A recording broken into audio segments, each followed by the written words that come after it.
السلام عليكم أيها المؤمنون جميعا ورحمة الله وبركاته. الحمد لله رب العالمين والعاقبة للمتقين ولا عدوان إلا على الظالمين. أشهد أن لا إله إلا الله الملك الحق المبين، وأشهد أن محمدا عبده ورسوله صادق الوعد الأمين. اللهم فصل وسلم وشرف وكرم ومجد وعظم على سيدنا ونبينا وحبيبنا وقرة أعيننا أبا القاسم المصطفى محمد وعلى آله الطيبين الطاهرين وأصحابه المنتجبين الميامين. قال الله تعالى في كتابه الكريم: أعوذ بالله من الشيطان الرجيم، بسم الله الرحمن الرحيم، والتين والزيتون وطور سينين وهذا البلد الأمين لقد خلقنا الإنسان في أحسن تقويم ثم رددناه أسفل سافلين إلا الذين آمنوا وعملوا الصالحات فلهم أجر غير ممنون فما يكذبك بعد بالدين أليس الله بأحكم الحاكمين. صدقت وبررت وبه نطقت وعلى عبادك الصالحين. Tidak terasa hati nurani kita bersama bersenandung senada seirama. Kekaguman kita nyatakan kehadiran Allah. Manakala kita mampu mengerling rahasia ilahi, kita membara dan membahana dalam suasana indah. Kita tidak dipagut hayal karena lidah kita dan hati kita sedang bergumam dan berkata, Ilahi, kami sedang merindukanmu. Duduk-duduk di tempat-tempat seperti ini bukanlah merupakan lingkaran syaitan, tetapi duduk seperti ini bersimpuh dari sujud-sujud dan rukuk-rukuk kita ingin dekat dengan Allah. Suasana gegap gempita di bumi Allah ini tidak hentinya membuatkan hingar-bingar di sana sini dari anak telinga kita, bahkan sampai di jiwa kita meronta, seolah kita hendak melarikan diri mencari tempat-tempat perlindungan. Tidak ada satu ufuk dan satu kutub yang tenang dalam bumi ini. Semua dikelilingi oleh anak-anak manusia cucu Adam yang telah memporak-porandakan kehidupan dewasa ini. Sejak dunia terkembang sampai hari ini menuju ke yaumil qiyamah, kitalah manusia yang akan membuat bumi itu baik, dan kita manusia akan menjadikan bumi itu rusak. Kita tidak mesti menjadi manusia perusak itu. Sesekali kita berbisik di telinga nurani kita, duhai, janganlah sampai anak kaki ini bersama dengan manusia-manusia durjana. Janganlah sampai jiwa ini bersama dengan manusia-manusia yang tidak dipilih oleh ilahi. Karena manusia diciptakan ilahi merendah dalam kehidupan menjadi dua hal yang sangat klasik. Yang pertama, manusia yang durjana, mereka adalah pengikut Qabil. Dan yang kedua, mereka yang paripurna, mereka yang mengikuti Habil. Dua keadaan ini bagaikan nokturno malam, bernyanyi, mengitari bumi, yang terkadang bumi itu indah, tetapi terkadang bumi itu mengkerucut, mengkristal, membahana, menyeringai di telinga-telinga anak telinga kita, membisikkan sesuatu bahwa bumi telah porak-poranda. Bukanlah harimau yang telah menghancurkan bumi ini, bukanlah ayam yang berkokok di malam buta yang telah membuat porak-poranda dunia ini, bahkan bukanlah anjing yang melonglong di tengah malam buta yang telah menghancur dan menghardikan bumi ini. Manusia pilihan Allah, tetapi manusia adalah penghancur-penghancur di bumi. Tuhan, kami faham bahwa Engkau telah menyerahkan bumi ini, telah Engkau serahkan kepada anak cucu Adam, kepada semua manusia, agar mereka lah yang merawat, menata, mengatur kondisi bumi itu. Tetapi kami sadar, ya Ilahi, bahwa tangan-tangan kaki-kaki kami jugalah yang telah membuat porak-poranda bumi itu. Oleh sebab itu pada malam-malam seperti ini, wahai Ilahi, hati kami ingin berbisik kepadamu, merendah jiwa kami bermohon munajah, agar Engkau tidak pernah berhenti mengampuni segala salah dan dosa-dosa kami. Terkadang dosa yang kami lakukan bukan hanya di bar-bar, di tempat-tempat maksiat Ilahi, tetapi tak jarang perlakuan dosa yang kami lakukan, maksiat yang kami lakukan berada di dalam masjid. Tuhan, terkadang kerusakan yang kami lakukan di bumi ini tidak hanya ada di pasar-pasar, tetapi tak jarang ada pun di dalam rumah-rumah kita. Tuhan, tidak sedikit di antara kami yang durjana itu. Ada yang terdapat di tempat-tempat maksiat yang ada di hadapan mata maupun yang tertutup. Tetapi Tuhan, tak jarang juga orang-orang yang melakukan kesalahan-kesalahan itu, mereka yang sedang mentakbirkan namamu ya Allah, membesarkan namamu. Apakah dia sebagai seorang imam? Apakah dia sebagai seorang Bilal? Apakah dia sebagai seorang makmum? Kami semua ya Allah, tidak ada satu yang bersih di hadapanmu. Kami sadari semua itu Ilahi. Malam ini kami mohon, rontokkanlah semua kejahatan yang pernah melingkar, karena hanya Engkau tempat kembali kami ya Allah. Engkau pedoman kami ya Allah. Engkau harus bentangkan segala-galanya buat kami sehingga kami terselamatkan fid din wa dunia wal akhirah. Oleh sebab itu, mudah-mudahan perjuangan kita semua, perjuangan yang sudah kita lakukan dewasa ini, insya Allah akan berbuahkan manfaat, akan berbuahkan rahmat dan barakah di sisi Allah subhanahu wa ta'ala.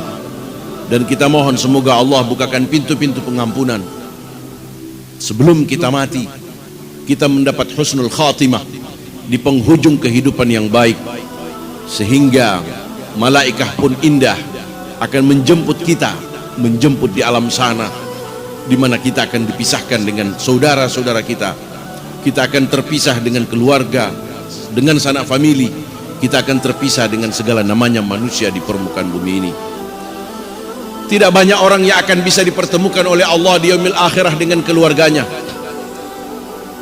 Tidak banyak suami-suami yang akan dipertemukan oleh Allah dengan istrinya di yaumil akhirah. Tidak banyak seorang anak akan dipertemukan dengan orang tuanya di yaumil akhirah. Hanya mereka yang dipilih, hanya mereka yang dipilih oleh Allah. Tidak punya kehendak dan kemauankah kita agar kita termasuk manusia yang dipilih itu, sehingga kita tidak akan sunyi dalam kerinduan.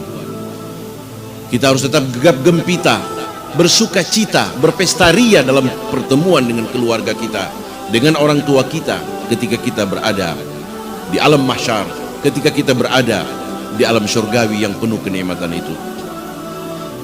Ma'asyiral muslimin, tercengang sesekali pemikiran kita melihat anak manusia yang bertingkah. Tingkah-tingkah anak manusia tidak hanya ada di jalanan, tetapi tingkah pola yang dilakukan oleh anak manusia yang mengherankan itu terkadang berada di tempat-tempat yang agung. Terkadang mereka berada di kursi dan di belakang meja yang mewah. Terkadang mereka yang memakai jas satu paket dengan dasi yang indah. Kemana hendak kita melarikan diri kita? Hampir-hampir tidak ada satu gang, tidak ada satu lorong, tidak ada satu spasi, tidak ada satu tempat untuk pelarian kita menuju pada perlindungan Allah. Ma'asyiral muslimin, fafirru ilallah. Jalan satu-satunya adalah kembali kepada Allah subhanahu wa ta'ala. Siapapun kita, apakah kita yang mempunyai turunan terhormat, atau kita yang terlahir di bawah kolong jembatan, tidak ada cara dan tidak ada dispensasi, tidak ada rukhsah bagi kita, manakala kita tidak punya kemauan dan kemampuan untuk bersujud kepada Allah subhanahu wa ta'ala. Dunia dan bumi ini semakin sempit. Benar, memang dunia besar, tetapi dada kita sebagai parameter dan ukuran untuk mengukur bahwa dunia ini telah sempit. Bagaimana tidak sempit? Di tengah-tengah kita krisis moral, di tengah-tengah kita krisis ekonomi, di tengah-tengah kita krisis sosial, di tengah-tengah kita krisis politik, di tengah-tengah kita krisis budaya, di tengah-tengah kita krisis hankam, kita dicambuk dengan berbagai persoalan-persoalan yang dahsyat. Ma'asyiral muslimin rahimakumullah, pada mukaddimah awal saya menyetir sebuah ayat yang tidak asing lagi di telinga kita. Ayat itu mengingatkan kepada peristiwa Allah bersumpah. Allah ingin bersumpah menyatakan kepada manusia, Allah memberi informasi dan gambaran, wattini wazzaituni wa turi sinin wa hadzal baladil amin. Allah mengatakan, sungguh mati saya bersumpah, wattin, demi pohon tin. Kalimat wattin mengingatkan kita kepada peristiwa lama manusia pertama Adam dan Hawa, ketika mereka berdua bernostalgia duduk di bawah pohon tin. Di sana terjadi cumbu rayu dan terjadi sebuah senandung senada seirama di dalam jiwa mereka. Sesekali ada bisikan-bisikan asyaitan, tetapi sesekali melihat ke depan Adam memandang ayat-ayat Allah tentang sesuatu larangan al-khuldi. Ketika Allah mengatakan kepada Adam, wa idh qulna lil malaikati isjudu li adama fasajadu illa iblis aba wastakbara wa kana minal kafirin. Ma'asyiral muslimin, luar biasanya Allah wattin. Oleh karena keluar biasaan di mana seorang Adam, manusia pertama dan datuk kita semua, Allah bersumpah wattin, demi pohon tin, di mana di bawah pohon itulah Adam dan Siti Hawa dipagut hayal, dibisikin semilir angin sepoi oleh iblis laknatullah. Pada saat itu terjadi buah larangan, buah khuldi dimakan oleh mereka berdua, dan terjadilah murka Allah. Kemudian dengan satu kesalahan yang dilakukan oleh Adam, maka terusirlah mereka berdua ke alam bumi ini. Sehingga kalimat wattin, Allah bersumpah demi pohon tin. Ingat hai manusia, datukmu Adam, nenekmu Hawa telah kuusir dari tempat ini, cuma melakukan satu kesalahan, dia terusir dari jannah, jadi tempat-tempat kesenangan. Betapa hai kalian, kamu semua wahai manusia, berapa banyak dosa yang sudah kalian lakukan, berapa banyak kesalahan yang sudah kalian lakukan, sehingga berapa banyak kali yang akan saya usir dari tempat dan rahmatku, kata Allah subhanahu wa ta'ala. Ma'asyiral muslimin, peristiwa ini sangat dahsyat manakala kita ungkap satu persatu secara terperinci tentang Nabiullah Adam dan Siti Hawa, maka ini akan memakan waktu berhari-hari. Sehingga itu saya ingin potong kompas. Allah bersumpah dengan kalimat yang kedua, wazzaitun. Allah bersumpah dengan daun zaitun. Zaitun adalah daun yang pada waktu itu mengingatkan kepada satu peristiwa lama tentang tragedi yang dahsyat, di mana terjadi tsunami yang besar-besar, terjadi kiamat dan peristiwa yang sangat menakutkan kepada pribadi Nuh, Nabi Nuh dengan kaumnya. Satu negeri yang cukup makmur dihancurkan oleh Allah, dijungkir balikkan oleh Allah. Allah perintahkan kepada malaikat Jibril. Allah berikan kekuatan zi quwwatin. Allah munculkan kekuatan pada malaikat Jibril untuk membolak-balikkan, menghancurkan, dibalik satu kaligus itu negeri yang dipimpin oleh Nabi Nuh alaihissalatu wassalam. Terjadi satu tragedi yang dahsyat. Kemudian sekelompok masyarakat yang masih beriman kepada Nuh, mereka berangkat dengan kapal bersama Nuh sebagai sang nakoda. Di tengah laut kapal itu terombang-ambing oleh gelombang yang dahsyat, sementara di daratan telah hancur babak belur menjadi lautan yang bergelombang. Alangkah luar biasanya dan dahsyatnya peristiwa itu. 40 hari kurang lebih mereka terapung-apung di lautan. Melihat ke depan mereka tidak mampu melihat pulau. Mereka melihat ke belakang mereka tidak mampu melihat daratan. Semua adalah lautan. Mereka ketakutan satu demi satu.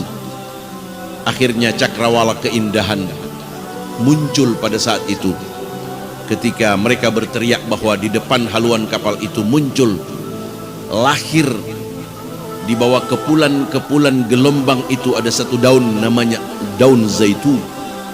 Muncul di situ dan mereka mengatakan, ya Nuh, ini ada satu daun zaitun. Kemudian Nabi Nuh mengatakan, ini adalah isyarat bahwa kita sedang berada di tepi pantai, karena memang saat itu gelap gulita. Ma'asyiral muslimin, Allah bersumpah wa zaitun, demi daun zaitun. Allah ingin hadapkan pemikiran kita.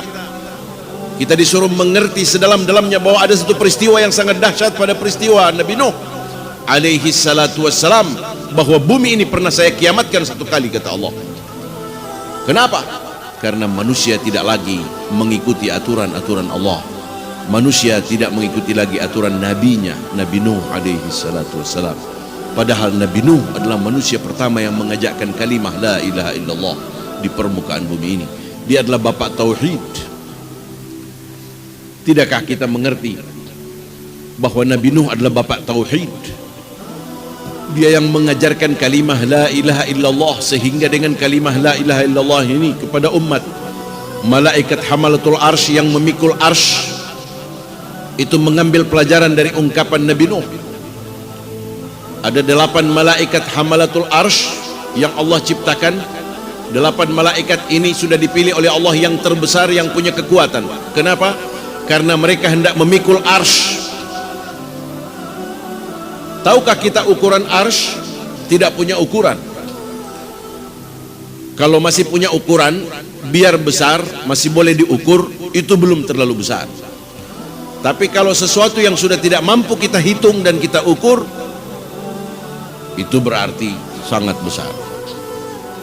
Ma'asyiral muslimin, malaikat hamalatul arsy yang pertama diberikan oleh Allah kalimat subhanallah, subhanallah. Maka seluruh malaikat hamalatul arsy memikul arsy itu dengan kata subhanallah, subhanallah, subhanallah, sampai ucapan itu sampai muncul kepada kelahiran Nabi Adam alaihi salatu wassalam. Manusia pertama diciptakan oleh Allah, Adam, dan yang keluar pertama di mulut Adam adalah kalimat alhamdulillah. Kalimat alhamdulillah ini diambil oleh malaikat hamalatul arsy, ditambah pada ucapan zikir tadi, subhanallah walhamdulillah, subhanallah walhamdulillah, subhanallah walhamdulillah. Arsy yang mereka pikul, malaikat 8 dipikulnya itu semakin ringan. Subhanallah walhamdulillah. Begitu seterusnya ucapan itu, sampai kepada peristiwa Nabi Nuh mengajak manusia agar mereka masuk ke ajaran Allah, la ilaha illallah. Nabi Nuh lah yang memperkenalkan kepada manusia agar bertuhan. Nabi Nuh yang memperkenalkan kepada manusia pada waktu itu agar semua orang tidak syirik kepada Allah subhanahu wa ta'ala dengan ajakan kalimat tauhid, la ilaha illallah. Kalimat ini diambil oleh malaikat hamalatul arsy, subhanallah walhamdulillah wa la ilaha illallah, subhanallah walhamdulillah wa la ilaha illallah. Begitu terus kalimat ini sampai muncul Nabi Ibrahim alaihi salatu wassalam. Nabi Ibrahim adalah manusia yang pertama mengajak dan mendidik manusia untuk berkorban. Yang pertama harus dikorbankan adalah putranya sendiri, Ismail bin Ibrahim. Apa yang digumamkan, disakral, dilafazkan oleh Ibrahim ketika dia akan mengiris leher Ismail? Ketika itu dia mengucapkan Allahu Akbar ketika dia akan menyembelih. Maka kalimat Allahu Akbar diambil oleh malaikat hamalatul arsy, ditambahkan pada ujung zikir tadi, subhanallah walhamdulillah wa la ilaha illallah wallahu akbar, subhanallah walhamdulillah wa la ilaha illallah wallahu akbar. Semakin ringan arsy itu, beban itu. Berita tentang zikir subhanallah ini diceritakan oleh malaikat Jibril turun kepada Rasulullah sallallahu alaihi wasallam. Ya Rasul Muhammad, ketahuilah adapun kalimah subhanallah walhamdulillah wa la ilaha illallah wallahu akbar itu diucapkan oleh malaikat pemikul arsy. Cuma 8 orang malaikat dipilih oleh Allah. Kata Rasulullah, bagaimana mereka bisa ringan untuk memikul arsy yang terlalu berat yang digambarkan oleh Quran? Allah titipkan kalimat subhanallah, kemudian mengambil pelajaran dari ucapan alhamdulillah yang diungkapkan oleh Adam, kemudian ditambahkan ucapan la ilaha illallah yang disebut oleh Nuh, wallahu akbar yang disampaikan oleh Ibrahim.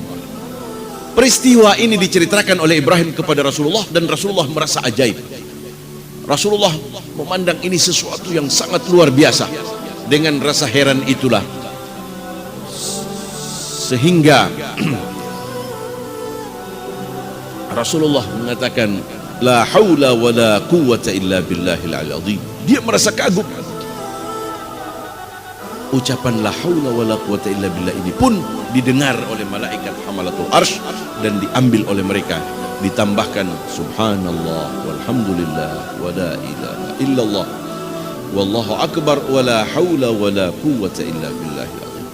Maka arsy yang dipikul itu tidak hanya ringan, tetapi mereka tidak merasa ada beban. Oleh sebab itu pada malam ini saya rame-rame saya ingin ijazahkan kalimah ini. Subhanallah walhamdulillah wa la ilaha illallah wallahu akbar wa la haula wa la quwwata illa billahil aliyyil azim. Saya minta ini menjadi tidak hanya komat kamit di mulut tetapi bacaan di hati. Maksudnya selain untuk meningkatkan kualitas ibadah kita kepada Allah, keimanan kita, juga agar segala persoalan hidup yang kita pikul dan kita tanggung, semua itu akan tidak terbeban. Semua itu akan tuntas kalau kita betul-betul mau memandang ini sebuah amalia. Ajaztukum ajaztukum barakallah. Fatihah. Bismillahirrahmanirrahim. Alhamdulillahirabbil alamin. Ar-Rahmanir Rahim. Maliki yaumiddin. Iyyaka na'budu wa iyyaka nasta'in. Ihdinas siratal mustaqim. Siratal ladzina an'amta 'alaihim ghairil maghdubi 'alaihim waladdallin. Jamaah sekalian, wat-tin waz-zaitun. Kemudian Allah bersumpah dengan sumpahan yang ketiga adalah waturi sinin. Wat-tini waz-zaitun waturi sinin. Allah bersumpah demi gunung Turisin. Allah ingin memberi info kepada manusia, hei manusia, perhatikan ada satu kejadian yang dahsyat di atas bukit Turisin. Kejadian itu adalah pengangkatan kepada Nabi Allah Musa alaihi salatu wassalam, diangkat dan dilantik oleh Allah menjadi nabi. Pada saat itu mengingatkan kita bahwa Nabi Musa pernah berbicara langsung dengan Allah, sehingga Musa pernah mendapat gelar taklima atau takallam. Musa berbicara dengan Allah subhanahu wa ta'ala. Untuk apa? Untuk menghajar, mengganyang Fir'aun. Fir'aun la'natullah alal kafirin. Dia adalah manusia yang menyatakan dirinya Tuhan. Dia adalah manusia yang sejak awal sampai akhir dipuja oleh manusia. Dia tidak menginginkan ada perlawanan dari siapapun. Bahkan dia ingin melawan Tuhannya Musa, Fir'aun. Maka ternyata untuk melawan kemungkaran itu kita butuh Allah, untuk minta kekuatan dari Allah. Ternyata untuk menghancurkan syaitan-syaitan yang ada di Mina, yang kita lontar di Mina, ternyata kita butuh kekuatan zikrullah, yaitu yang kita kenal dengan Muzdalifah. Itu adalah zikir kepada Allah subhanahu wa ta'ala. Ternyata untuk melawan Fir'aun, Musa butuh Tuhan. Ternyata kita untuk melawan persoalan dalam bumi, kita butuh Allah. Kita butuh kedamaian di bumi ini. Allah bersumpah, hei manusia, bahwa manusia perlu bermutu, perlu berkualitas. Dan manusia sangat wajib untuk punya kemampuan berilmu ke depan. Karena menghadapi bumi dewasa ini perlu kita punya ilmu. Wa man arada dunya fa alaihi bil ilm, wa man arada al akhirah fa alaihi bil ilm, wa man arada bainahuma fa alaihi bil ilm. Siapa saja di antara kita yang ingin menundukkan bumi, ingin menundukkan dunia, ingin menguasai dunia, menguasai di sektor perekonomian, sektor perdagangan, dan seluruh sektor yang kita geluti dan hayati, maka kata Allah, kata Rasul, Anda perlu ilmunya. Wa man arada dunya fa alaihi bil ilmi. Kalau kita punya keinginan untuk menundukkan segala sesuatu, kita punya ilmu tentang segala sesuatu. Kalau kita ingin membawa mobil, kita ingin dipanggil sebagai sopir, kita harus punya ilmunya. Ilmunya itu SIM, surat izin mengemudi. Kalau kita ingin mengendarai pesawat sebagai pilot, kita harus punya lisensi, sebuah pengakuan secara legal, formal. Kalau kita ingin hidup bahagia, kita harus punya lisensi, ada punya ilmu pengetahuan tentang bagaimana tata cara kita merintis agar kita bisa menjadi manusia yang bahagia. Kalau kita ingin senang di dalam kubur, maka tentunya kita punya bekal untuk itu. Kita punya ilmu tentang bagaimana menundukkan malaikat di dalam kubur. Ma'asyiral muslimin, kita butuh bekal dalam kehidupan. Tidur pun kita butuh bekal. Apalagi kita bangun dari tidur, kita butuh bekal. Berjalan meninggalkan rumah, kita butuh bekal. Apatah lagi pulang menuju rumah, kita butuh bekal. Hari ini kita akan melancong ke Amerika, kita butuh bekal. Apatah lagi kita akan masuk ke liang kubur. Tentunya perbekalan yang panjang yang harus kita pikul. Ma'asyiral muslimin, watin wazaitun wa turi sinin. Kemudian Allah menutup sumpah itu dengan kalimat wa hadzal baladil amin. Allah bersumpah dengan negeri Makkah yang aman. Allah bersumpah bahwa hei penduduk bumi, saksikan Makkah ini, saksikan Ka'bah ini begitu mulia, karena di sini adalah kelahiran baginda Rasul Muhammad sallallahu alaihi wasallam. Makkah mulia, Masjidil Haram mulia, Ka'bah mulia. Kenapa mulia? Karena akan dilahirkan manusia yang super mulia, Habibina Abul Qasimil Mustafa Muhammad sallallahu alaihi wasallam. Orang-orang yang telah pergi menunaikan ibadah haji, dia akan melihat betapa Makkah, kota yang tidak begitu ramai, tetapi penuh dengan keunikan-keunikan. Orang yang akan menunaikan ibadah haji, dari kos-kos yang dia tempati, dari hotel-hotel yang dia tempat tinggal, dia akan menuju ke Ka'bah, ke Masjidil Haram. Apakah dia di utara, di selatan, di berbagai pelosok dan penjuru kota Makkah, ketika mereka akan datang mengunjungi Masjidil Haram dari hotelnya, dia akan turun, dia akan menuju ke Ka'bah itu dalam keadaan berjalan turun, bukan menaik.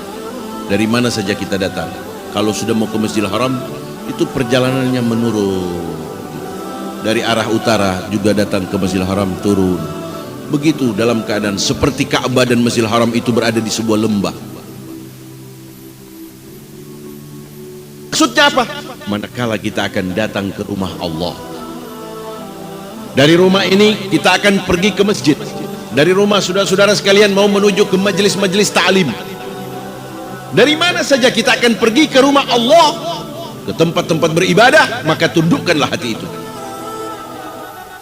La yamshi, jangan kita berjalan di muka bumi dalam keadaan wala tamshi fil ardi maraha, dalam keadaan congkak. Apatah lagi mau menuju masjid. Dari rumah kita sudah tundukkan hati itu, dia harus tawaddu. Sebagaimana pelajaran kita tauhid, ta itu adalah tawaddu, kemudian waw itu wara. Kita harus tekan seluruh ini karena kita harus tunduk kepada Allah Subhanahu wa taala.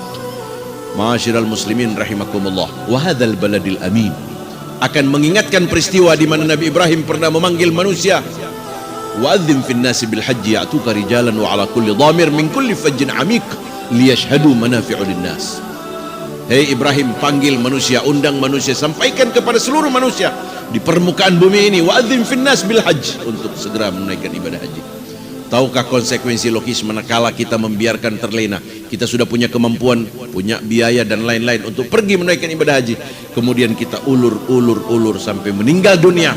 Akibat dan konsekuensi yang kita akan dapatkan, kita akan dibangkitkan di yaumil akhirah pada sekelompok bersama orang-orang Yahud, sekelompok orang-orang Nasran, dan sekelompok orang-orang Majus. Kita tidak diterima dalam keadaan Islam. Wala tamutunna illa wa antum muslimun. Janganlah kita mati dalam keadaan kita tidak selamat, kita tidak dalam Islam. Na'udzubillah min dzalik. Ma'asyiral muslimin, uang bisa dicari. Yang punya kemampuan segera berangkat. Jarang didapat, jarang terdengar di anak telinga bahwa ada orang yang pergi menunaikan ibadah haji setelah pulang dia jadi jatuh miskin. Kalau ada di benak pemikiran kita yang begitu, tinggalkan Islam ini, kita masuk agama lain. Islam adalah agama terlalu suci dan hanya bisa menerima orang yang berhati suci. Oleh sebab itu jangan heran umat Islam di mana-mana tidak punya kemampuan menjadi besar, menjadi hebat. Tidak punya kemampuan. Yang hebat adalah orang-orang yang non-muslim. Kenapa? Karena Islam terlalu suci agama ini. Sementara kita sudah bercokol dengan manusia-manusia yang sudah campur aduk kotor jiwa kita, mau masuk di ajaran yang terlalu suci. Yang kita dapatkan adalah perlawanan dari Allah Subhanahu wa taala. Allah tidak butuh manusia-manusia yang tidak bersih jiwanya untuk masuk di dalam wadah ini. Kita dipersilakan mencari agama lain, kata Allah Subhanahu wa taala, ud'u sabili rabbik bil hikmati wal mau'izatil hasanah wajadilhum billati hi ahsan. Kita disuruh oleh Allah untuk menyampaikan manusia, ayo masuk kepada jalan Tuhanmu. Inna dina 'inda Allahil Islam wa may yabtaghi ghairal Islam dinan falan yuqbal minhu. Tertolak orang yang tidak memilih ajaran Islam. Tertolak. La ikraha fid din qad tabayyana ar-rusyd, dan tidak ada paksaan dalam agama. Oleh sebab itu marilah kita memulai berjalan dari hati yang bersih, minas safa ilal marwah. Minas safa dari wilayah yang suci ilal marwah menuju kepada kesibukan-kesibukan, tetapi mempertahankan as-safa, kesucian itu. Sehingga kita di bar pun kita dalam keadaan tidak menjadi bar. Kita di bir pun kita tidak akan melihat bir. Yang kita lihat pada botol-botol bir adalah takbir. Subhanallah walhamdulillah wa la ilaha illallah wallahu akbar. Kita berjalan bumi ini, wa Indonesia ini dan seterusnya ini. Saya ingin klaim sudah tidak ada tempat-tempat yang suci itu, sehingga hanya kepada Allah pelarian kita. Ya Allah, kaki ini telah berjalan di tempat-tempat kemungkaran. Hanya Engkau yang punya kemampuan ya Allah untuk mensucikan itu. Sehingga itu dengan sesak nafas kita minta ya Allah agar kita diselamatkan semua fid din wa dunya wal akhirah. Tahukah kita Allah kunci kalimat tadi, laqad khalaqnal insan fi ahsani taqwim. Allah peringatkan pada manusia, pada kita, sungguh adalah sebuah keniscayaan, kata Allah, laqad khalaqnal insan, kami telah ciptakan manusia fi, di dalam, ahsan, sebaik-baik takwim, penciptaan yang diatur begitu rupa oleh Allah. Sudah ini buatan trademark yang terbaik dari ilahi Rabbi, manusia. Oleh karena kehebatan manusia, keagungan manusia, Allah bilang, engkau mau kenal aku, perhatikan dirimu, bercerminlah terhadap dirimu. Wa fi anfusikum afala tubsirun. Engkau mau cari aku, periksa aku di dalam dirimu. Ini perlu sekolah persoalan ini. Ma'asyiral muslimin, akhirnya kita berkeyakinan, manakala kita masih tetap teguh pendirian berjalan di bumi Allah dengan prinsip-prinsip Islam, maka pasti kita termasuk orang yang dipilih oleh Allah untuk dijagokan, dimasukkan ke dalam jannah-jannah terpuji. Tetapi ada sebuah kepastian manakala kita meninggalkan yang sebenarnya di dalam Islam itu, kita melenceng dari aturan-aturan Allah dan abadi. Kita dipanggil oleh Allah dalam keadaan yang penuh kedamaian, kenikmatan. Karena yang kita takutkan pada episode kedua, kata Allah, thumma radadnahu asfala safilin. Kemudian oleh karena manusia banyak yang saraf, sudah dikasih otak normal, masih bingung-bingung dalam arti yang sesungguhnya, agama yang sudah ditawarkan begini indah, dengan konsep-konsep yang dinul haq, yang luar biasa, masih juga kita tidak indahkan. Thumma, kemudian, radadnahu asfala safilin, kami akan turunkan manusia pada tempat yang paling hina. Manusia tempat yang paling hina. Tidakkah kita tahu bahwa hewan-hewan yang menurut kita hina berkata kepada Allah, ayam yang berkokok di tengah malam buta melaporkan, duhai ilahi, aku bersyukur kepada engkau yang telah menjadikan aku seekor ayam jantan yang pada malam siang malam memanggil manusia, mengajak manusia untuk segera mengingat engkau ya Allah. Engkau telah menciptakan aku dan aku bersyukur atas nikmat. Untunglah engkau tidak menciptakan aku seperti seekor kambing. Kambing tidak tersenyum, malah tersinggung. Dia mengatakan, duhai Tuhan, aku telah dengar ocehan sang ayam, Tetapi bukankah aku lebih berbangga dan berbahagia karena dagingku lebih besar? Aku lebih berguna dari ayam untuk manusia yang engkau ciptakan itu. Dari kulitku bisa digunakan, dagingku bisa dimakan, tandukku masih berguna. Aku gembira Tuhan, aku bersyukur nikmat yang telah engkau ciptakan aku sebagai seekor kambing. Syukurlah engkau tidak ciptakan aku seperti seekor sapi. Sapi mengatakan, duhai, bukankah aku yang lebih pantas bersyukur ya Allah? Karena badanku yang begini besar, kulitku yang begini besar, tandukku yang sangat besar, tentunya semua berguna bagi manusia. Semua untuk manusia. Alhamdulillah Tuhan, kata sapi. Lidahnya juga fasih kalau bilang alhamdulillah. Dia mengatakan, syukurlah ya Tuhan, engkau tidak menciptakan aku seperti seekor gajah. Gajah pun mengatakan, ilahi, untung engkau tidak menciptakan aku seperti makhluk lain. Saya bangga kepadamu Tuhan karena engkau telah menciptakan aku sangat besar. Hewan yang paling besar, yang cukup besar. Semua diriku berguna bagi manusia. Untunglah engkau tidak menciptakan aku seekor anjing. Anjing mengatakan, apa? Akulah yang paling pertama bersyukur kepada Tuhan. Dia menciptakan aku seekor anjing yang setiap saat menjadi berguna bagi manusia. Aku bisa menjadi anjing pelacak dan pemburu. Aku bisa digunakan untuk menjaga rumah. Aku terlatih Tuhan. Aku menyadari itu, bahwa aku pasti harus bersyukur kepadamu. Untunglah engkau tidak menciptakan aku seekor babi. Babi mengatakan, Tuhan, aku tahu teman-temanku semua menyepelekan aku karena bodiku, diriku seperti ini Tuhan. Tapi tidakkah mereka tahu bahwa aku pun berguna bagi manusia? Dagingku dimakan oleh orang-orang yang tidak pantas teruji.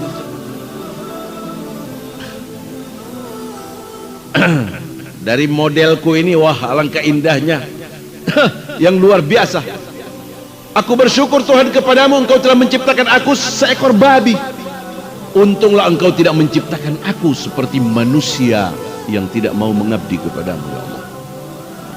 Rupanya manusia ini diejek oleh babi. Kalau anjing masih mending dibanding babi tadi. Hewan-hewan lain malu menyinggung kita, kalau babi itu singgung. Saya bangga Tuhan engkau telah menciptakan aku seekor babi. Untunglah engkau tidak menciptakan aku seperti seorang manusia yang tidak mau bersujud kepadamu ya Tuhan.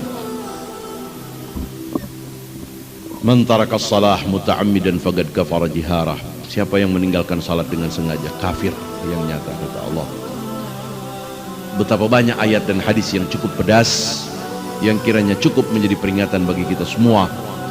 Mudah-mudahan dengan sedikit sekelumit peringatan ini akan menjadi fatwa bagi saya pribadi, menjadi nasihat bagi kita semua, sehingga kita bisa merubah sikap, mengatur langkah ke depan, dan kita bisa memilah dan memilih yang terbaik, agar kita pun bisa menjadi umat pilihan yang bisa merindukan Rasul, dan Rasul pun merindukan kita semua. Mudah-mudahan kita bisa berjumpa dengan Rasulullah di Telaga Al-Haud, di tempat, di singgasana di mana Rasulullah menanti kita semua. Menanti kita semua. Amin. Allahumma amin ya rabbal alamin. Akhirnya saya sampaikan permohonan maaf sedalam-dalamnya, terlalu panjang, melebar dan tidak terarah. Suasana seperti ini, itu yang terjadi. Mudah-mudahan sekali lagi ini semua akan menambah kekuatan iman kita. Lebih kita berkumpul bersama seperti ini, dan kita tidak ada tempat mengadu selain memuja kepada Allah Subhanahu wa taala. Wallahul muwaffiq ila aqwamit thariq. Wassalamualaikum warahmatullahi wabarakatuh.